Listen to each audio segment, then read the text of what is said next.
আমি আমার গোপালগঞ্জে একজন হোমিওপ্যাথ ডাক্তারের দোকানে ঔষধ আনতে গেছি। ডাক্তারের ওখানে সিরিয়াল লেগে গেছে, আমার সামনে দুইটা মহিলা, আমিও প্রায় 25-27 বছর আগে, দুইটা মহিলা আমার আগে, আমার পিছনে আছে 3-4 জন। তা আমার পিছনে 3-4 জনের ভিতরে একটা যুবক খুব তাগড়া মস্তান, আমিও তার তখন চিনি না, বাড়িও গোপালগঞ্জ শহরে। ওই মস্তান পিছনের থেকে ডাক্তাররে বলতেছে, ডাক্তার ওই দুইজনরে, সামনের দুইজন আর এই হুজুররে বাদ দিয়ে আগে আমারে ওষুধ দেন। ডাক্তার অখেয়াল করে না, ডাক্তার তো তার ভদ্রতার সাথে, হিন্দু ডাক্তার, এই বাবরি চুল আছে, দাড়িও আছে হিন্দুর, আবার অন্য হিন্দুদের মতো মোষ এরম বড় না, মোষ আবার ওই সামনে ফাঁকা করা, সাফ করা মোষ, পাঞ্জাবি পরা, পায়জামা পরা, প্রায় মুসলমান ভাব। আর আমার পিছনের দিকে যেই মস্তান সিগন্যাল দিচ্ছে, সে মস্তানের কিচ্ছু নাই সুন্নতের। ও পিছনে থেকে বলছে, হ্যাঁ ডাক্তার আগে আমার ওষুধ দেন। কয়েকবার বলার পরে সে যখন ভ্রুক্ষেপ করে নাই, তারপরে বলি উঠছে, হ্যাঁ চালাল, কথা কানে দিস না। এরপরে চোখ উঠেছে, তো বলতেছে, আসো তোমার ওষুধ দিয়ে, এদিকে আসো। সামনে নিয়ে ওষুধ দিচ্ছে, কয় যে তুমি আমার চালাল কইলে সুন্দরভাবে গড়িয়ে আমি একটা আদর্শ মানুষের পরিচয় দিয়া দুনিয়ার থেকে আমি আখেরাতের দিকে, দুনিয়ার থেকে জান্নাতের সার্টিফিকেট নিয়ে আখেরাতের দিকে রওনা দিতে পারবো। কথা বলেন ঠিক ঠিক না? একজন মানুষের নীতি কথা এত যে তার নীতি কথার কাছে আর কোনো কথার দরকার নাই, যার নীতি কথার থেকে ইমামে বুখারী রহমাতুল্লাহ আলাইহি 6 লক্ষ হাদিস মুখস্থ করেছে। একটু কন্যা সুবহানাল্লাহ। এ ভাই আপনি 6টা পারেন, আপনি 600 পারেন, 6 কোটি পারেন, 6 লক্ষ হাদিস ইমাম বুখারী রহমাতুল্লাহ আলাইহি মুখস্থ করেছেন, সহিহ হাদিস। এবং তার বর্ণনার সিস্টেমই আলাদা, মুখস্থ করার সিস্টেম আলাদা। যে যার কাছ থেকে হাদিসটা উনি শুনেছেন, একজনের কাছ থেকে হাদিস শুনছে, ওই হাদিস শোনা পর্যন্ত ধরে নেন উনি আমার কাছ থেকে মানে একজনের কাছ থেকে শুনছে, সে আরেকজনের কাছ থেকে শুনছে, সে আরেকজনের কাছ থেকে শুনছে, চতুর্থ জন সাহাবী রসুলের কাছ থেকে শুনেছে। এই 4 জনের গোটা জীবনী উনি জানতেন, 4 জনের গোটা জীবনী জানতেন। এইরকম লক্ষ লক্ষ মানুষের জীবন ইতিহাস জানতেন। যার ইতিহাসের ভিতরে সামান্য ত্রুটি পাইছে তার কাছ থেকে হাদিস নেন নাই। ইমাম বুখারীর বাড়ি রাশিয়ার বুখারা ওনার বাড়ি। খবর পাইছে ইরাকে এক ভদ্রলোকের কাছে একটা সহিহ হাদিস আছে, উনি পায়ে হেঁটে ইরাক চলে গেছে। যাইয়ে বহুত চেষ্টা, আমি ঘোড়াটা ধরে বাঁধতে তারপরে আপনারা বলবো। এই বলতে বলতে ঘোড়া ধরার সিস্টেম করছে কি, একটা ব্যাগের ভিতরে খাবার নিয়ে ঘোড়ারে লোভ দিছে, যেভাবে লোভ দিলে ঘোড়া আসে কাছে, ওই একটা ব্যাগ ভরে খাবার নিয়ে খোল নিয়ে ঘোড়ারে লোভ দিছে, ঘোড়া কাছে চলে আসে, অমনি ঘোড়ার গলায় রশি বেঁধে গাছের খুঁটির সাথে বেঁধে দিছে, ব্যাগটা ধরে সরাই ঘরের মধ্যে নিয়ে গেছে, ঘোড়ারে খাতি দেয় নেই। ইমাম বুখারী ওই দেখে আসসালামু আলাইকুম, আসি। কয় হাদিস নেবেন না? কয় না, তোর মতো ধোঁকাবাজের কাছ থেকে হাদিস নেব না। এই ঘোড়ারে তুই এখন না একটু পরে ওই খাবারই খাইতে দিবি, তারে তুই ঘোড়ারে এই খাবারের ধোঁকা দিয়া, ঘোড়ার মতো একটা চতুষ্পদ জন্তুরে তুই খাবারের ধোঁকা দিতে পারিস, তাহলে তুই নবী পাকের হাদিসের সাথে ধোঁকাবাজি করবি, এর ভিতরে সন্দেহ কি? অথচ ওই লোকটার কাছে একটা সহিহ হাদিস ছিল, উনি আনে নাই। এইরকম বাছাই করে করে করে করে করে 6 লক্ষ নীতি কথা হাদিস সহিহ জমা করেছেন। আরো বড় বড় মুহাদ্দিসিনরা আসছে। তো দোস্ত, আল্লাহ পাক রব্বুল আলামিন, ফাঁকে একটা কথা বলে নেই, সহিহ হাদিসের উপরে আপনাদের সন্দেহ আছে নাকি? কথা বলেন। আমাদের ভিতরে আসছে একদল আহলে কোরআন, ওরা হাদিস মানে না, আহলে কোরআন হাদিস মানে না। আর একদল আছে বেশি সহিহ হাদিসের ভক্ত, সহিহ হাদিস ছাড়া শুনবেই না, নিজে পড়তে পারে না সহিহ হাদিস। সহিহ হাদিস না হলে যে কথা বলবে এটা সহিহ হাদিসে আছে নাকি, যে কথা বলবো সহিহ হাদিসে আছে নাকি। আরে সহিহ হাদিসে আছে, সহিহ হাদিস তোর সহিহের মধ্যে মুড়াই দিলে তো দেখবি না, বুঝবি না। আসার সময় এই মৌলানা ইকরাম সাহেবের জেলখানা মাদ্রাসা, মহিলা মাদ্রাসায় মৌলানা ক্লাসের মেয়েরা ওরা পড়ে, দাওরা হাদিস পড়ে। বুখারী শরীফ নিয়ে বসছি, আমিও বুখারী শরীফ পড়াই প্রায় 25-27 বছর পর্যন্ত। এরপরও এই 26-27 বছর পড়ানোর পরে মেয়েদেরকে একটা ক্লাস করাতে গেছি, আমি অপ্রস্তুত যে বসছি, আগে আমার না দেখে বুখারী শরীফের সেই হাদিসটা আবার পড়ানো সম্ভব না। তার রিডিং, তার তর্জমা, তার অর্থ, তার ব্যাখ্যা ইত্যাদিতে ভরপুর। জীবনে কোনোদিন আরবি পড়তে পারে না, কোরআন শরীফ শুদ্ধ করে পড়তে পারে না, স্কুল কলেজে লেখাপড়া করছে, কার কাছ থেকে লেখা কুটি কুটি 2-4 খান চটি বই বগলে বুখারী শরীফ নিয়ে আইছি। মশলাটা কয়েকে আমার বগলে বুখারী শরীফ আছে, দেখা দি বুখারী শরীফ, বগল ভরা বুখারী শরীফ টাইম দিয়ে বের করে। একখান বুখারী শরীফের গায়ে 7 কেজি ওজন, তোর বগলে কয়খান? গায়ে 60 কেন।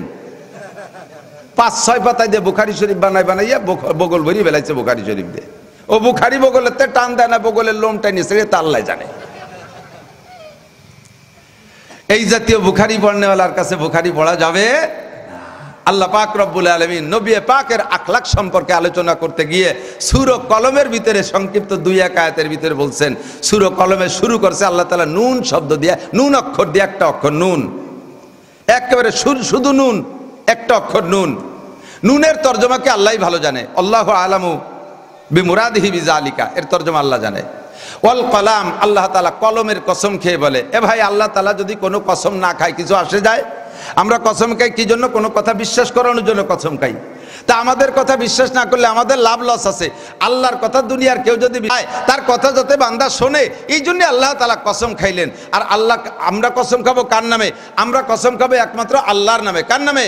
আল্লাহর নামে ছাড়া কসম খাওয়া জায়েজ নাই, রসুলের নামে কসম খাওয়া জায়েজ নাই, কোরআন দিয়ে কসম খাওয়া জায়েজ নাই। কসম হবে একমাত্র আল্লাহর নামে।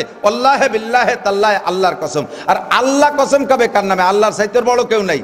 এই জন্য আল্লাহ তার সৃষ্টির ভিতরে বড় বড় যেটাকে ইম্পর্টেন্ট মনে করে ওইটার দিকে তাকে আল্লাহ কসম খায়। আল্লাহর সৃষ্টি জগতের ভিতরে শ্রেষ্ঠ 5টা সৃষ্টি আছে, যেই সৃষ্টি 5টাকে আল্লাহ তাআলা নিজ হাতে সৃষ্টি করেছেন। আল্লাহ তাআলা নিজ হাতে সৃষ্টি করেছেন, তার ভিতরে একটা কলম। আর যত সৃষ্টি আছে সবগুলোকে আল্লাহ তাআলা সৃষ্টি করেছে কোন শব্দ দিয়া? ওয়াইদা আরাদা শাইআন আইয়াকুল লাহু কুন ফায়াকুন। কোনো কিছু বানাইতে হলে আল্লাহ তাআলা কুন বলেন। আল্লাহ বলছেন কুন সামান, আসমান হও, আসমান হয়ে গেছে। কুন আরদিন, জমিন হও, জমিন হয়ে গেছে। কুন শামসান, সূর্য হও, বলার সাথে সাথে সূর্য হয়ে গেছে। কুন কমারান, চাঁদ হও, হয়ে গেছে চাঁদ। কুন মালাইকা, ফেরেশতা হও, হয়ে গেছে সব ফেরেশতা। এমন করে সব সৃষ্টিকে আল্লাহ তাআলা কোন শব্দ দিয়ে বানাইছে? 5টা জিনিস আল্লাহ তাআলা তার নিজ হাত দিয়ে বানাইছে। 1 নম্বরে আল্লাহ পাকের আরশ, 2 নম্বরে আল্লাহ পাকের কলম, 3 নম্বরে আল্লাহ তাআলা তৌরাত লিখেছেন নিজ হাত দিয়া, 4 নম্বরে জান্নাতে আদন, 8টা জান্নাতের ভিতরে জান্নাতে আদন বানাইছে আল্লাহ তাআলা হাত দিয়া। 5 নম্বরে মানব জাতির মানুষের এই গলার উপরে ঠুক বানাইছে আল্লাহ তাআলা হাত দিয়া। কন্যা সুবহানাল্লাহ। নিচের বডি বানাইছে ফেরেশতা দিয়া, গলার উপরে টুক বানাইছে আল্লাহ তাআলা হাত দিয়া। বডি বানাইতে বলছে ফেরেশতাদেরকে, ফেরেশতারা বডি বানাইছে। এরপরে আল্লাহ তাআলা ফেরেশতারা আল্লাহর কাছে বলতেছে, আল্লাহ আদমকে এইটুকি নাকি? তো আল্লাহ বললেন, আদম ওইটুকু লিবারা দেখবে কি দিয়ে? তার চোখ কান কো? কয় যে আল্লাহ সেটুক বানাবো কিভাবে? আল্লাহ কয় ওইটুক তোমরা বানাইতে পারবা না। মানুষের গলার নিচে টুকের সাথে 1000 মানুষের মিল হয়ে গেলে তাতে কিছু আসে যায় না। যে কোনো একটা জায়গা এমন হতে হবে যেই জায়গার কারণে পুরো মানুষের ভিতরে পার্থক্য হবে। নিচের টুক তোমরা যা বানাইছো এতে 1000 মানুষের সাথে মিলে যাবে, সমস্যা নাই। কিন্তু উপরে যেটুক বাকি আছে ওইটুকের ভিতরে কোটি কোটি মডেলিং আছে, ওইটা তোমরা পারবা না, ওইটা আমার হাত দিয়ে বানাইতে হবে। এই জন্য আল্লাহ তাআলা মানুষের গলার উপরে টুক নিজ হাত দিয়ে বানাইছে। এই জায়গা কত মানুষ বসা আছেন শুধু এই কয়জন না, সারা পৃথিবীতে 800-900 কোটি মানুষ আছে। এই 900 কোটি মানুষের চেহারার ভিতরে পার্থক্য আছে না নাই? এটা ফেরেশতারা পারবে না, আল্লাহ বানাইছে। আল্লাহ তাআলা কলম বানাইছে নিজ হাত দিয়ে। মা ইয়াসতুরুন। আর খাই কসম কিসের? এই কলমে যা লেখে, আল্লাহর কলমে 2টা জিনিস লেখে। আসমানি কিতাব লিখছে আল্লাহর কলম দিয়া, আর আল্লাহর কলম দিয়ে সমস্ত মানুষের ভাগ্য লিখেছে, সমস্ত মানুষের তকদির লিখেছে। এই জন্য কলম এবং কলমের লেখার উপর আল্লাহ তাআলার খুব গুরুত্ব। এই 2টার কসম খেয়ে বলেন, আল্লাহ কয় লুন ওয়াল কলামি ওয়া মা ইয়াসতুরুন মা আনতা বিনিমাতি বিরাব্বিকা বিমাজনুন। কাফেররা নবী পাককে পাগল বলতো, আমার নবীকে কাফেররা পাগল বলতো। আল্লাহ কসম খেয়ে বলে মুহাম্মদুর রাসূলুল্লাহ পাগল। একটু জোরে কান, পাগল। আমার নবী পাগল। আমার নবী যদি পাগল হয় তাহলে দুনিয়ার সব ছাগল, কতক্ষণ নাগা নবীরে যারা পাগল করবে তারা তার চাইতে কোটি কোটি গুণ পাগল। আমার নবী পাগল না। ওমা মা আনতা বিনিমাতি রাব্বিকা বিমাজনুন। তুমি তোমার রবের নিয়ামত, তুমি পাগল না। ওয়া ইন্না লাকা লা আজরান গায়রা মামনুন। আপনাকে দেয়া হবে অসংখ্য অপরিমাণ অপরিসীম নিয়ামত দেয়া হবে। এই অপরিসীম দেওয়ার ভিতরে আল্লাহ তাআলা সর্বপ্রথম দিলেন কি? ওয়া ইন্নাকা লাআলা খুলুকিন আযীম। আপনাকে আল্লাহ তাআলা সর্বোত্তম চরিত্রের অধিকারী বানাইছে। সর্বোত্তম চরিত্রের দৃষ্টান্ত বলতে গেলে দোস্ত বছরের পর বছর কেটে যাবে, পুরো 30 পারা কোরআন শরীফ বলা লাগবে। সিদ্দিকা আয়েশা রাদিয়াল্লাহু তাআলা আনহার কাছে ওমর ইবনে খাত্তাব রাদিয়াল্লাহু তাআলা আনহু জিজ্ঞেস করেছেন, ও মা আয়েশা, ও উম্মুল মুমিনিন আয়েশা, কাইফা কানা খুলুকু রাসূলিল্লাহ সাল্লাল্লাহু আলাইহি ওয়াসাল্লাম, ও মা আয়েশা, নবী পাকের চরিত্র কেমন ছিল? সিদ্দিকা আয়েশা রাদিয়াল্লাহু তাআলা আনহা বলেন, খলিফাতুল মুসলিমিন, আপনি মুসলমান হয়েছেন আমার জন্মের অনেক দিন আগে, আমি তখনও জন্ম নেই নাই, আপনি সেই সময় মুসলমান। আমার নবী পাকের সাথে আপনার লম্বা একটা সহচর হয়েছে, দীর্ঘদিন নবী পাকের সোহবতে ছিলেন। আপনি আমার নবীর আখলাক সম্পর্কে আমার চাইতে ভালো জানেন, আমি কি আখলাক সম্পর্কে বলবো? হযরত ওমর বলেন, আয়েশা রে, প্রত্যেকটা পুরুষের চরিত্র দ্বিমুখী থাকে, ঘরের মধ্যে একরকম থাকে, বাইরে আর এক রকম থাকে। বহুত পুরুষ আছে বাড়ি গেলি বিটি গিয়াতে থাপ্পড় খায়, বাইরে গেলি সিংহ, কেউ তার সাথে কথা কথি সাহস পায় না। আবার বাড়ি যাওয়ার সাথে সাথে বউতি দাড়ি ধরে থাপ্পড় মারলে বিজেপিলের মতো চুপ করে দেয়। আবার অনেকে আছে বাড়ি যাইয়া বিটিকের সাথে খুব পারাপারে, চিনিস আইলেও লাঠি দে আউ লাখের পিঠে আর আমি দেশের পাইছিও। বাইরে গেলি বেড়া পুলা মানে থাপড়ায় দেয়, সে জায়গা প্রতিশোধ দিতে পারে না। অনেকে আছে বাড়ি ঘরের ভিতরে বহুত খরচ করে, কিন্তু বাহিরে চরম কৃপণ, মানুষের একটা চাও খায় না। আবার অনেকে আছে বাইরে গেলে চার দোকানে গেলে 500-1000 টাকা উড়াই দেয়, বাড়ি আসার সময় বউ বাচ্চার জন্য একটা চকলেটও আনে না। এরকম দ্বিমুখী হয় কিনা মানুষ, কথা বলেন। তো আয়েশা সিদ্দিকা রাদিয়াল্লাহু তাআলার কাছে ওমর বলছেন, আমরা তো নবী পাকের বাহিরের আখলাক সম্পর্কে জানি, এতে আমরা মুগ্ধ, কিন্তু ঘরোয়া আখলাক কেমন এটা তো আমরা জানি না, তুমি জানো, আর তুমি ভিতরের খবরও জানো বাইরের খবরও জানো, এই জন্য জানতে চাইছি তুমি বলো নবী পাকের চরিত্র কেমন ছিল। আরেকটা কথা হলো, একজন পুরুষের চরিত্র কেমন, ভালো না মন্দ, এইটা সবচাইতে সুন্দর বলতে পারবে তার স্ত্রী।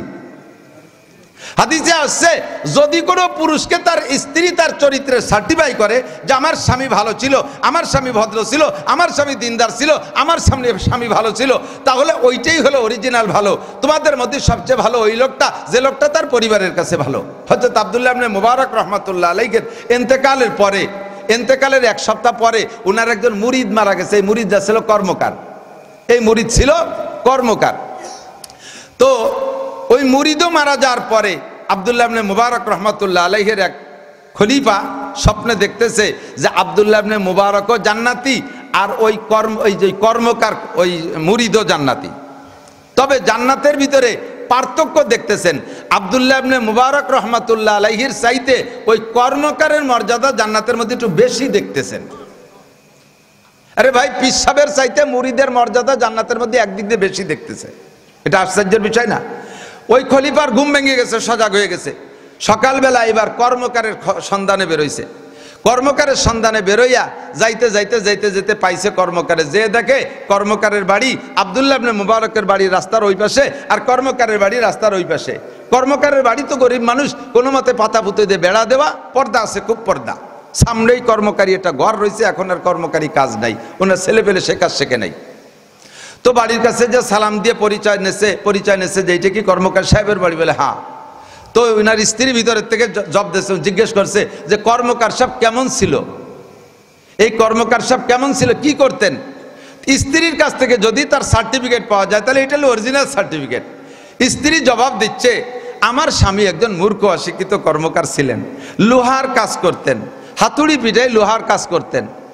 তবে ওনার একটা গুণ আমি দেখেছি, সেটা হলো উনি হাতুড়ি যখন পিটাইতেন তখন হাতুড়ি উঠানোর সময় জিকিরের সাথে উঠাইতেন লা ইলাহা, মারার সময় বলতেন ইল্লাল্লাহ, লা ইলাহা ইল্লাল্লাহ। আমি জীবন ভরে দেখছি জিকির ছাড়া কোনোদিন হাতুড়ি মারে নাই। আমি দেখেছি লা ইলাহা একবার হাতুড়ি উঁচা করেছে, ইল্লাল্লাহ বলার আগে মুয়াজ্জিনের আজানের শব্দ কানে আসে, আল্লাহু আকবার। যখন মুয়াজ্জিনের আজানের শব্দ কানে আসে, লা ইলাহা কয়ে হাতুড়ি উঁচা করেছে, ইল্লাল্লাহ জবানে বলছে, হাতুড়িটা নিচায় রেখেছে, কিন্তু লোহার উপরে নামাইরা পাশে মেরে দিয়েছে, মাটিতে রেখে দিয়েছে হাতুড়ি। আমি বললাম, ওগো স্বামী, হাতুড়ি তো নিচেই ফেলাইলেন, ইল্লাল্লাহ জবানে বললেন, বরাবর যদি লোহার উপরে মেরে দিতেন তাহলে আপনার কাজ তো একটু হলেও আগাইতো। সেই হাতুড়ি নিচেই ফেলাইলেন, কিন্তু আপনি লোহার উপরে মারলেন না কেন? সঙ্গে সঙ্গে আমাকে ধমক দিয়ে বলে, না ফাকতে ইয়া মুনাফিকা, ও মুনাফিক তুমি মুনাফিক হয়ে গেছো, তুমি আমাকেও মুনাফিক বানানোর চেষ্টা করতেছো। কই কিভাবে মুনাফিক হইলাম আর কিভাবে আপনারে মুনাফিক বানাই? কই মুয়াজ্জিন কই আল্লাহ সবচাইতে বড়, মুয়াজ্জিন কই আল্লাহু আকবার, আল্লাহ সবচেয়ে বড়। এই শব্দ আমার কানে যার পরও যদি আমি হাতুড়ি লোহার উপরে মারি, আমার কাজের উপরে মারি, প্রমাণ হবে আল্লাহর চাইতে আমার লোহা আর আমার কাজ বড়। তুমি আর নিজেও মুনাফিক হয়ে গেছো, আমারে মুনাফিক বানাইতে চেষ্টা করছো। এইটা দেখেছি আমার স্বামীর কর্মকাণ্ড। আর একটা কাজ আমি দেখেছি, রাতের বেলায় সব কাম শেষ করে আইসা ঈশান নামাজ পড়ে বিছানায় যাওয়ার আগে একজেল কোরআন শরীফ নিয়া, আমার স্বামী কোরআন শরীফ পড়তে পারতেন না, বুকের সাথে জড়াই দইরা বারবার কানতেন, হাত উঠে আল্লাহর কাছে হাত উঠে কানতেন। হাজা আর আরবিতে বলতেন, হাদা কালামু রব্বি, হাদা কালামু রব্বি, এইটা আমার রবের কালাম। ও আল্লাহ, আমি কোরআন পড়তে পারি না, আমি কোরআন পড়তে পারি না, আল্লাহু আকবার, এইগুলো উনি বিলাপ করতেন আর কানতেন। 4 নম্বর আরেকটা কাজ দেখেছি, উনি মাঝে মাঝে বলতেন, আল্লাহ, আব্দুল্লাহ ইবনে মুবারক কত বড় বুজুর্গ মানুষ, দিন রাত ভরে কিতাবাদি পড়ায়, কোরআন হাদিস নিয়ে পড়ে থাকে, রাতের বেলা তাহাজ্জুদ করে, জিকির করে, ফিকির করে, কত ধর্মের কাজ করে। কিয়ামতের ময়দানে আব্দুল্লাহ ইবনে মুবারকের মর্যাদা কত বেশি হয়ে যাবে। আমার মতো কর্মকার কোন জঙ্গলে পড়ে থাকবো, আমার চাইতে উনি বড় দামি হয়ে যাবে। এই বলে নিজেকে নিজে ছোট জানতেন, আব্দুল্লাহ ইবনে মুবারককে বড় জানতেন। এই 4টে কাজ আমি দেখেছি। ভদ্রলোক চলে গেলেন খবর শুই না, পরের রাত্রে আবার স্বপ্নে দেখে কর্মকারকেও দেখে জান্নাতে, আব্দুল্লাহ ইবনে মুবারকও দেখেন জান্নাতে। ওই স্বপ্নের ভিতরে আব্দুল্লাহ ইবনে মুবারক রাহমাতুল্লাহ আলাইহিকে জিজ্ঞেস করছে, ওগো আল্লাহর ওলি, আপনিও জান্নাতি, কর্মকারও জান্নাতি, সে তো আপনার মুরিদ, আপনি তো আপনার পীর। আমার মনে হয় যেন জান্নাতের ভিতরে আপনার চাইতে কর্মকারের মর্যাদা কোনো একদিক দিয়ে একটু বেশি বেশি মনে হচ্ছে। এর কারণ কি? আব্দুল্লাহ ইবনে মুবারক জবাব দিলেন, বাবা, এর কারণ হলো ওই কর্মকার নিজেরে নিজে ছোট জানতো, জীবন ভরে আমাকে বড় জানতো, আমাকে বড় জানতো, আলেমুল আমাকে সম্মান করতো, বড় জানতো। এর কারণে আল্লাহ পাক রব্বুল আলামিন জান্নাতের মধ্যে তার পদমর্যাদা বাড়াই দিছে।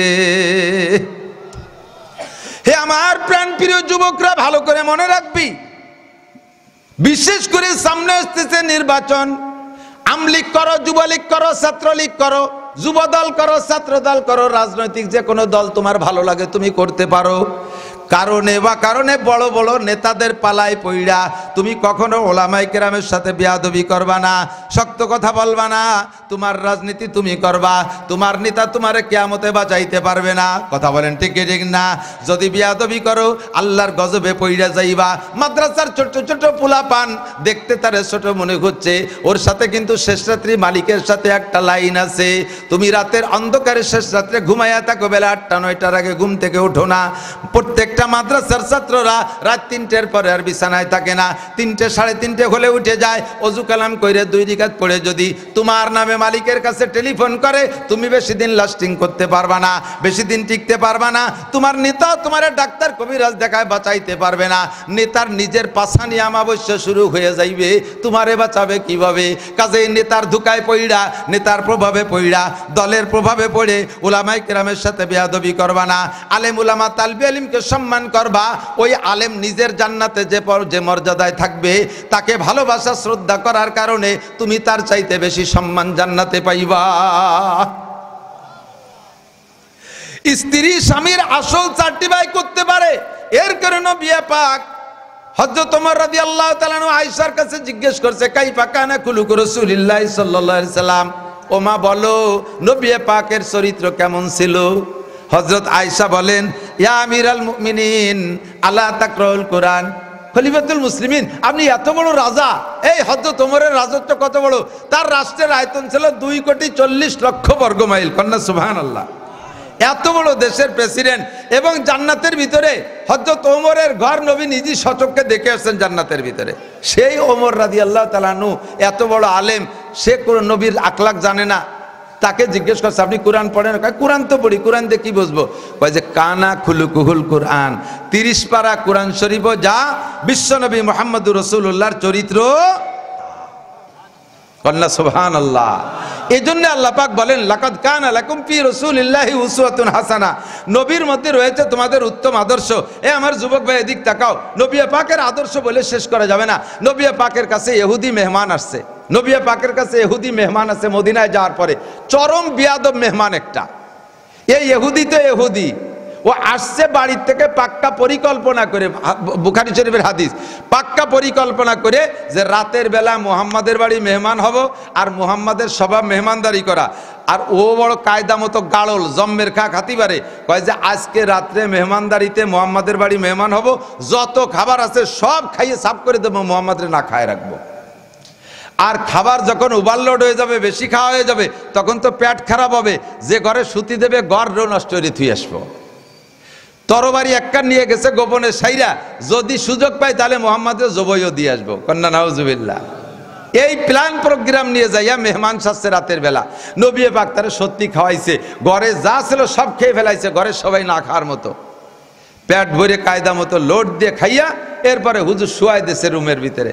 শুয়াইছে তো রাত্রে পেট খারাপ শুরু হয়ে গেছে, পায়খানা করিয়ে, ইচ্ছা করলে তো বিছানাতে নামিয়েও পায়খানা করতে পারে, তা না করে বিছানা সব শেষ করে ফেলাইছে, বিছানা নষ্ট বষ্ট করে তুইয়া শেষ রাত্রে এবার পলান দেশে, পলান দিবি তো দেশে তরবারি খান ফেলাই থুয়ে গেছে। ও লোক চলেই গেছে। নবী শেষ রাত্রে উঠে যায়, তার খবর নিতে গিয়ে দেখে লোকটা বিছান পাটি সব নষ্ট করে থুইছে। হুজুর বড় আফসোস, হারে আমার মেহমান, আমি যথোপযুক্ত মেহমানদারি করতে পারিনি, তার খোঁজ খবর নিতে পারি নাই, বিধায় আজকে সেইভাবে পায়খানা করে টরে নষ্ট করছে। কি কষ্ট নাই তার হয়েছে, আল্লাহ কি কষ্ট আমার মেহমানের হয়েছে। এই দুঃখ আফসোস কিছুক্ষণ করে নিজে হাতে সেই বেড বিছানা পরিষ্কার করতেছে, তরবারি খানটা সুন্দর করে দুই আগে ঝুলাই তুইছে, পায়খানা তার তরবারি ভরে মাহাইছে। ও লোক যাইয়া কদ্দুর যাওয়ার পরে ওর বিছান পাটি নষ্ট করছে এই ভয় না, ওর তরবারির মোহাব্বতে ফিরে আইছে, যে তরবারি তো থুয়ে যাওয়া যাবে না। যখন কাছে আসছে এর মধ্যে সাহাবায়ে কেরাম সব চলে আসছে, আইসে দেখে যে এই ঘটনা। তো বলতেছে হুজুর কেমন কথা, হুজুর বলে যে কেমন কথা, আমিও তো আফসোস করতেছি। বলতে বলতে সে মেহমান চলে আসছে, আর হযরত ওমর হাজির। দানি ইয়া রাসূলুল্লাহ আজরিবু উনুকা হাদাল মুনাফিক, হুজুর আমারে ছাড়ে নাই, মুনাফিকের গেটি কেটি ফেলাই দেবো, বেয়াদবি করে বিছান পাটি নষ্ট করছে। হুজুর বলে সাবধান, তুমি মেহমানের গেটি কাটবা, ঘাড় কাটবা, গর্দান কাটবা। হুজুর দৌড়ে গেছে তার তরবারি খান দিতে, বাবা এই যে তোমার তরবারি নিয়ে যাও, তুমি তরবারি ফেলে রেখে গেছো, তুমি মাফ করে দিও, রাত্রে এত কষ্ট করছো, আমি তোমার যত্ন করতে পারিনি, খোঁজ নিতে পারিনি, তুমি আমার মাফ করে দিও, আর এই যে তোমার তরবারি নাও।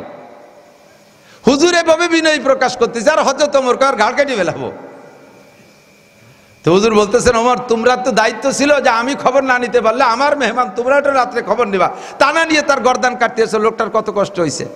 হুজুর এই কয়, ওমর ওই কয়, আর ও দাঁড়ায় দাঁড়ায় দেখে, সঙ্গে সঙ্গে তরবারিটা রেখে পায়ের কাছে রেখে কলেমা পড়ে ফেলাইছে, লা ইলাহা ইল্লাল্লাহু মুহাম্মাদুর রাসূলুল্লাহ।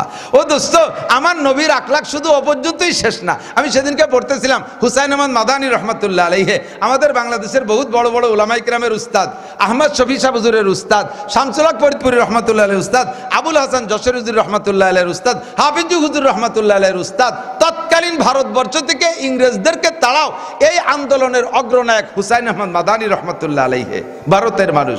উনি রেলগাড়িতে এক জায়গায় সফর করতেছেন, তো ওনার রেলের সিটের পাশে এক হিন্দু সাধু বসা। এই হিন্দু সাধু বসা বেশ অনেক দূর পথ চলছে, যাইতে যাইতে কিছুক্ষণ পরে সাধু সাহেবের বাথরুমে চাপ দিয়েছে। রেলগাড়ির ভিতরে তো বাথরুম আছে, বাসে তো নাই, বাংলাদেশের বাসে এখন আমি দেখি নেই, সৌদি আরবের বাসেও বাথরুম আছে। তো এই বাথরুমে যখন চাপ দিয়েছে, এখন সাধু যাইয়া বাথরুমের ভিতরে যে দেখে যে বাথরুম লোড ভরা, বসার যোগ্য না, দেখে ফিরে চলে আসছে। তো বাথরুমে যখন চাপ দিয়েছে, তখন তো খালাস হওয়ার আগ পর্যন্ত তো শান্তি নেই, এই উড়ামুড়া করতেছে, একবার সিবে ধরে, একবার সোজা হয়, একবার বেহা হয়। এর মধ্যে আবার গেছে, আবারও যে দেখে ওই অবস্থা। বাথরুমের যত জরুরত থাকুক, ভিতরে যাই ওই অবস্থা দেখিয়া কাজ করতে পারতেছে না। আবারও এসে বসছে, 2-3 বার এরকম করার পরে মাদানী রহমাতুল্লাহ আলাইহি টের পাইছে।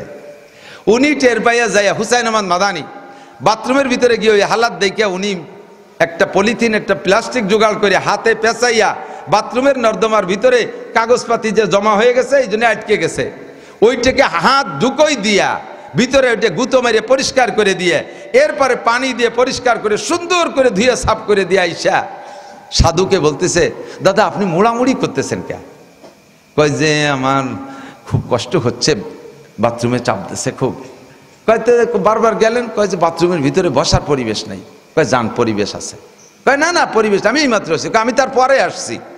মাদানী কয় আমি তার পরে আসছি, আপনি যার পরে আসছি, পরিবেশ হয়েছে যে দেখেন। সত্যি যে দেখে যে সুন্দর পরিবেশ, নিট অ্যান্ড ক্লিন, পরিষ্কার সুন্দর করে ভদ্রলোক, সাধু ভদ্রলোক বাথরুম করে আইসা ওনার দিক তাকায় রয়েছে মানান্তা। হিন্দুদের স্বভাব কি, বেশি খুশি হয়ে গেলে এরপর ওনাদের ভাষায় দোয়া দেয়। আমি এই শত্রুজিৎপুর আছেন আপনাদের এই পাশে, শত্রুজিৎপুর বাজারে একবার মাহফিল করছি, তো ওই মাহফিলের ভিতরে হিন্দুদের কিছু কথা বললাম। সেটা হলো যে ভাই হিন্দুরা, আমার মুসলমান যুবকরা, তোরা হিন্দুদের মাহফিলে যাস না, হিন্দুদের পূজা পাঠে যাস না।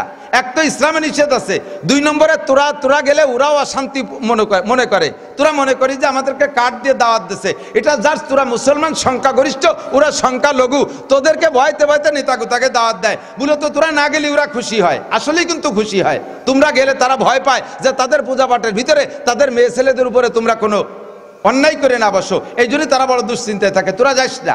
এই জাতীয় বেশ কিছু কথা বলছি। বলার পরে মাহফিল শেষ করছি, হিন্দু সাধু একজন দৌড়ে আইসা আমার পার পর সরাসরি সিজদায় পড়ে গেছে, আমার দোয়া দিচ্ছে, ভগবান ভগবান তুমি আমার বাবা নাসিরের দেবতা বানাই দাও। আমার দেবতা বানানোর দোয়া দিচ্ছে। উনরা বেশি খুশি হয়ে গেলে ওনাদের ভাষায় এভাবে দোয়া করে। তো বলতেছে আপনি কি কোনো দেবতা? তো উনি বললেন যে না, আমি সাধারণ মানুষ, আমার নাম হোসাইন আহমদ। শুনি চমকে গেছে। কোথায় কি করেন? আমি দারুল উলুম দেওবন্দের খেদমত করি, চাকরি করি, ওখানে মাদ্রাসায় পড়াই। হুসাইন আহমদ মাদানী রহমাতুল্লাহ আলাইহির এই আচরণ দেখা ওই গাড়ির মধ্যে হিন্দু সাধু কলেমা পড়ে মুসলমান হয়ে গেছে। মুসলমান কোন মুসলমানকে টাকা দিয়ে কেনে না, কথা কন না কেন? আমরা কেউ টাকা দিয়ে কলেমা পড়াই না, আমরা কেউ পয়সা দিয়ে কলেমা পড়াই না, আমরা কেউ ঘর বাড়ি দিয়ে কলেমা পড়াই না। ইহুদি মুসলমান, হিন্দু, বৌদ্ধ, খ্রিস্টান সব জাতি মুসলমানদেরকে কিনতেছে টাকা দিয়া। আমরা টাকা দিয়ে কিনি না, আমরা আমার নবীর আখলাক দিয়ে মুসলমানদেরকে ক্রয় করি। কথা বলুন ঠিক ঠিক না? আমাদের আখলাক, আমাদের স্বভাব। দুঃখের বিষয় হলো, পরিতাপের বিষয়, লজ্জার বিষয় হলো যে আমরা মুসলমানরা সেই আখলাক ভুলে গেছি। আমি আমার গোপালগঞ্জে একজন হোমিওপ্যাথ ডাক্তারের দোকানে ঔষধ আনতে গেছি। ডাক্তারের ওখানে সিরিয়াল লেগে গেছে, আমার সামনে 2টা মহিলা, আমিও প্রায় 25-27 বছর আগে, 2টা মহিলা আমার আগে, আমার পিছনে আছে 3-4 জন। তা আমার পিছনে 3-4 জনের ভিতরে একটা যুবক খুব তাগড়া মস্তান, আমিও তার তখন চিনি না, বাড়িও গোপালগঞ্জ শহরে। ওই মস্তান পিছনের থেকে ডাক্তাররে বলতেছে, ডাক্তার ওই 2 জনের সামনের 2 জন আর এই হুজুররে বাদ দিয়ে আগে আমারে ওষুধ দেন। ডাক্তার অখেয়াল করে না, ডাক্তার তো তার ভদ্রতার সাথে, হিন্দু ডাক্তার, এই বাবরি চুল আছে, দাড়িও আছে হিন্দুর, আবার অন্য হিন্দুদের মতো মোষ ওরম বড় না, মোষ আবার ওই সামনে ফাঁকা করা, সাফ করা মোষ, পাঞ্জাবি পরা, পায়জামা পরা, প্রায় মুসলমান ভাব। আর আমার পিছনের থেকে যেই মস্তান সিগন্যাল দিচ্ছে, সে মস্তানের কিচ্ছু নাই সুন্নতের। ও পিছনে থেকে বলছে, হ্যাঁ ডাক্তার আগে আমার ওষুধ দেন। কয়েকবার বলার পরে সে যখন ভ্রুক্ষেপ করে নাই, তারপরে বলি উঠছে, হ্যাঁ চালাল, কথা কানে দিস না। এরপরে চোখ উঠেছে, তো বলতেছে আসো তোমার ওষুধ দিয়ে, এদিকে এসো। সামনে নিয়ে ওষুধ দিচ্ছে, কয় যে তুমি আমারে চালাল কইলা, তুমি মুসলমান? বলে হ্যাঁ আমি মুসলমান। কয় যে চালাল আমি না চালাল তুই? তোর নবীর বাবরি চুল ছিল, দেখ আমার বাবরি চুল আছে। তোর নবীর মোচ ছোট ছিল, দেখ আমার মোচ ছোট আছে। তোর নবীর লম্বা দাড়ি ছিল, আমার লম্বা দাড়ি আছে। তোর নবী পাঞ্জাবি পরতে, আমার গায়ে পাঞ্জাবি আছে। তোর নবী পাজামা পছন্দ করতে, আমার গায়ে, আমার পরনে পাজামা আছে। তোর আউয়াল আখের কোথায় কি আছে? তোর মাথায় বান্দরি চুল, তোর মুখে দাড়ি নাই, তোর মুখ আর আড়ির অন্ডকোষ দেখলে একরকম দেখা যায়। তোর গায়ে কোনো জায়গায় সুন্নত নাই, তুই নামাজ পড়িস না, তোর চেহারার ভিতরে বোঝা যায় তুই তুই মুসলমান না, তুই মুসলমানের সন্তান না। আমারে তুই চালাল কইস, চালাল আমি না তুই। সাথে আরো 10-12 জন জমা হয়ে গেছে, সবাই মিলে এবার ডাক্তারের দলে কায়দা মতো মুসলমানি দিয়ে ছেড়ে দিছি সেই দিন। ও মুসলমান, তোকো যাওয়া সুন্নতে আহমদ কো যা बा मोहम्मद का बुआद निस्बत तुरा कल्ब में सूज नहीं रूह में एहसास नहीं कुछ भी पैगाम मोहम्मद का तुझे पास नहीं। बहुत मुसलमान আছে মাহফিল বন্ধ করার জন্য পাইতারা দেয়, বহুত মুসলমান আছে মসজিদের বিপক্ষে কথা বলে, বহুত মুসলমান আছে মাদ্রাসার বিপক্ষে কথা বলে, বহুত মুসলমান মাদ্রাসা করতে দেয় না। আমার জানা আছে বহুত হিন্দু ভাইরা লক্ষ লক্ষ টাকা মাদ্রাসায় দেয়, দুনিয়ার কোনো উদ্দেশ্য নয়, দুনিয়ার কোনো উদ্দেশ্য নয়। আপনাদের আশেপাশের কোনো এক জেলার একজন এসপি সাহেব সাহেবের কথা আমি বলি, ওনার অধীনের একজন দারোগা সাহেব আমাকে ফোনে জানাইতেছে, হুজুর বহুত মুসলমান এসপির অধীনে চাকরি করেছি, বর্তমান আমার যে এসপি সাহেব তার প্রশংসা আমি করে সারতে পারবো না। আমরা এসপি সাহেবের অফিসে মিটিং করতেছিলাম, ইতিমধ্যে আজান দিছে, ইতিমধ্যে মুয়াজ্জিন আজান দিছে। আজানের আল্লাহু আকবার ধ্বনি কানে আসার সঙ্গে সঙ্গে এসপি মহোদয় আমাদের মিটিং স্থগিত করে দিয়ে আমাদেরকে বললেন, আজান হয়েছে, নামাজ পড়ে আসেন। আমাদের মধ্যে 2-3 জন গেল নামাজ পড়তে, আর কয়জন নামাজ পড়তে গেল না। আজান চলতে তালে আছে, এসপি সাহেব নিচুমুখী মুখ দিয়ে কি বলে তা জানি না, কিন্তু দেখতেছেন উনি ওনার সামনে 3-4 জন ওসি, কয়েকজন দারোগা মোবাইল টিপাটিপি করতেছে আর গল্প করতেছে, এরা সবাই মুসলমান। আজান শেষ হয়ে যাওয়ার পরে এসপি সাহেব ওই পুলিশদেরকে ধমক দিছে, তোমরা কিসির মুসলমান, তোমরা কিসির মুসলমান। মুয়াজ্জিন কয় আল্লাহু আকবার। আমি বইতে পড়েছি, মুয়াজ্জিন যখন আল্লাহু আকবার বলবে, শ্রোতারা আল্লাহু আকবার বলবে, মুয়াজ্জিন আশহাদু আল্লা ইলাহা ইল্লাল্লাহ বলবে, শ্রোতারা আশহাদু আল্লা ইলাহা ইল্লাল্লাহ বলবে, মুয়াজ্জিন আশহাদু আন্না মুহাম্মাদুর রাসূলুল্লাহ বলবে, শ্রোতারাও তাই বলবে। তোমরা একজন আজানের উত্তর দাও নাই, আমি আজানের উত্তর দিয়েছি। এসপি সাহেব হিন্দু ভদ্রলোক, আজান হলো, কয়জন নামাজে গেল, তোমরা মুসলমানরা নামাজে গেলে না।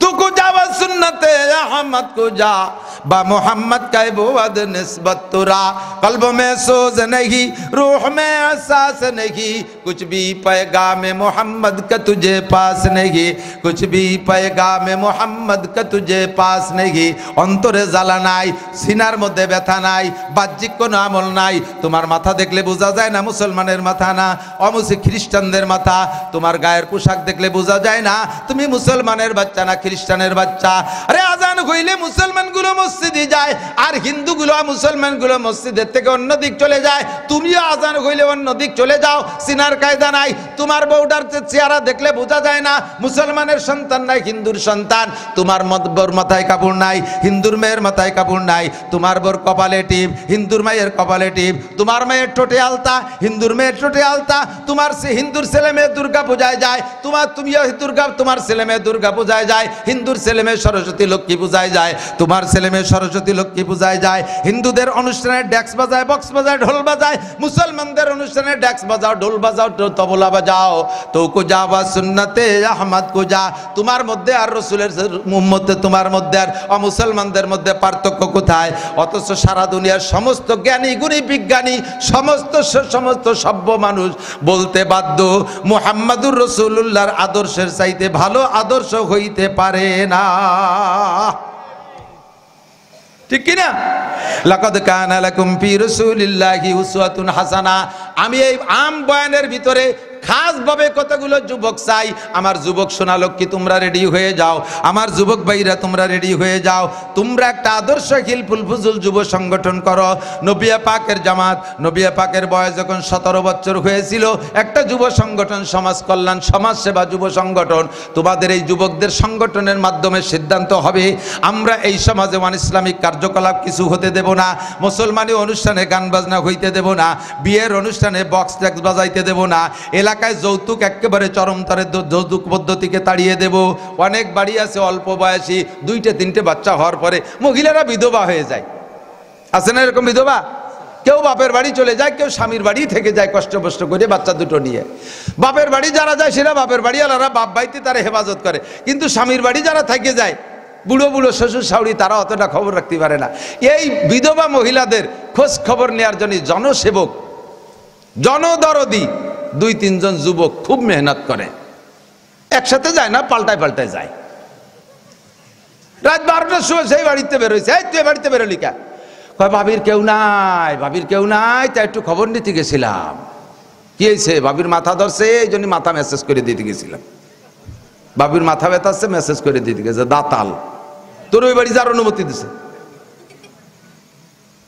যার অনুমতি দিচ্ছে কিনা একজন যুবক একজন নারীকে নির্জন হইলে লা ইয়াখলুনা রাজুলুন বিইমরাতিন ইল্লা কানা সালিসুহুমা শাইতান এই জাতীয় লুচ্চ বদমাইশ যেগুলো আছে তাদেরকে যাতায়াত বন্ধ করার জন্য আমার এক রাত্রি বয়ানে হবে না বুড়োরাও পারবে না বুড়োরা অসুস্থ মানুষ এইগুলো খবর নেবে কি করে এগুলো তোমরা পারবা যতক্ষণ পর্যন্ত এইগুলো বন্ধ না করবা অতক্ষণ পর্যন্ত আল্লাহর রহমত আসবে না দুনিয়াটা জেনার সাইলাব হয়ে গেছে জেনা যত বেশি হয় তত আল্লাহর গজব বাড়ে আর যাকাত যত বন্ধ হয় তখন তত আল্লাহর রহমতের বৃষ্টি কমে যায়। জাকাত বন্ধ করে দিলে রহমতের বৃষ্টি কমে যায়, আর জেনা বাড়িয়ে গেলে আপদ বিপদ বেড়ে যায়। আল্লামা জালালউদ্দিন রহমাতুল্লাহ আলাইহি, রুমি রহমাতুল্লাহ আলাইহি বলেন, যত মানুষের জাকাত বন্ধ করে দেবে, হাদিসের কথা, তত আল্লাহর রহমতের বৃষ্টি বন্ধ হয়ে যায়। জেনা বেড়ে গেলে বালা আম হয়ে যায়। আরে আগে ছোটবেলায় দেখতাম আঞ্চলিক বালা, এক এলাকায় কলেরা লাগছে, ওই এলাকা ধরে কলেরা অন্য এলাকায় হতো না। এক এলাকায় এক গ্রামে বসন্ত গুটি শুরু হয়েছে, ওই গ্রামে বসন্ত গুটি, অন্য গ্রামে দেখতাম না। কিন্তু ইবাইরে বালা করোনা মরোনা জিডাই হচ্ছে, এটা আন্তর্জাতিক। কথা কন না কেন? জাপানেও জেনা আছে না নাই? আমেরিকায় জিনা আছে, ভারতে জিনা আছে, সৌদি আরবে জিনা আছে, কাতার কুয়েত জিনা আছে, মুসলিম বিশ্বে জিনা আছে, অমুসলিম বিশ্বে জিনা আছে। জিনাটা আম হয়ে গেছে, আল্লাহ তাআলা বালাও আম করে দিয়েছে। ডায়াবেটিস, এটা কি খালি নড়াইল দেয় না, সারা বাংলাদেশে আছে ডায়াবেটিস। সারা পৃথিবীতে ডায়াবেটিস আছে না নাই? এরকম আরো বহুত রোগ আছে যেগুলো আসমানি বালা, সারা দুনিয়া জুড়িয়ে গেছে। এর কারণে তোমরা এলাকাটাকে শান্ত করবা, একটা মাদ্রাসার ওসিলা করে এটা মাদ্রাসাকে তোমরা মার্কাজ বানাবা, উলামায়ে কেরামের কাছ থেকে ফতোয়া নিবা, এদের কাছ থেকে মশালা শুনবা, শরীয়তের বিধিবিধান একটু মুসলমানি দিয়ে 3 দিন ব্যাপী মাইক বাজাইয়া আল্লাহু আকবার, গানে গানে কাটছে একটু চামড়া, আদায় করছে একটা সুন্নত, তরক করে হাজার হাজার ফরজ। কথা কন না কেন? মুসলমানি নিয়া কি সুন্নাত, মুসলমানি নিয়া সুন্নাত।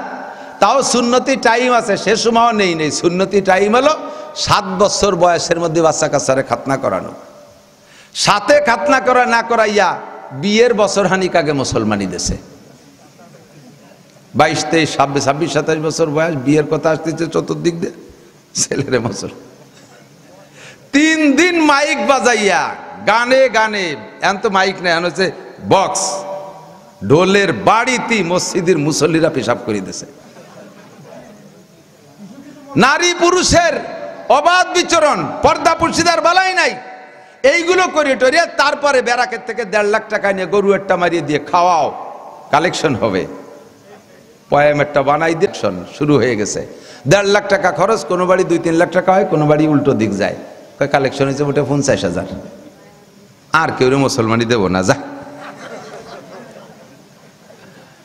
লাভ বেশি এলিকা আমি একবার নেব নাকি মুসলমানি।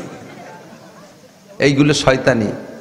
মুসলমানি অনুষ্ঠান করে খাওয়ানো দাওয়ানো এটা সুন্নতের খেলাফ। আকিকা অনুষ্ঠান করে খাওয়ানো সুন্নাত। বিয়ে করে আইনে বাড়ি বউ ভাত কয় বাংলাদেশে, তারে আরবিতে কয় অলিমা, সুন্নাত। অলিমা সুন্নতি দাওয়াত, আকিকার সুন্নতি দাওয়াত। হুজুর বলেন অলিমার আকিকার দাওয়াত যদি কোনো বাড়ি করে